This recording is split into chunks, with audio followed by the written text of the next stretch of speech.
يستضيف ملعب سوكر سيتي بجنوب إفريقيا اليوم مباراة قوية ونارية، حيث يلتقي منتخب المغرب مع منافس منتخب جنوب إفريقيا، وذلك في الجولة الخامسة من ضمن منافسات تصفيات كأس إفريقيا، حيث ستقام المباراة مساء اليوم السبت، حيث يستعد منتخب المغرب لهذه المباراة القوية بكل قوة وتركيز عالي من أجل تحقيق الفوز والانفراد بالصدارة والابتعاد عن منافس اليوم. والحمد لله منتخب المغرب ضمن التأهل لبطولة إفريقيا القادمة.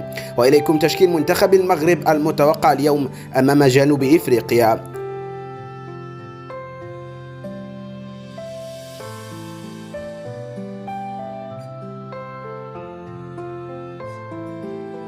وتنقل المباراة عبر قناة بين سبورتس 4 بصوت المعلق جواد بدة. أما عن موعد انطلاق المباراة فتنطلق المباراة في 4 مساء بتوقيت تونس والمغرب والجزائر، 5 مساء بتوقيت السودان وليبيا، 6 مساء بتوقيت مصر والسعودية والكويت والعراق وقطر والبحرين واليمن ولبنان وفلسطين والأردن والصومال وسوريا، 7 بتوقيت الإمارات وسلطنة عمان. نحن في انتظار توقعاتكم عن نتيجة المباراة في التعليقات أسفل الفيديو، ولا تنسوا لايك للفيديو والاشتراك في القناة. دمتم على خير والسلام عليكم ورحمة الله وبركاته.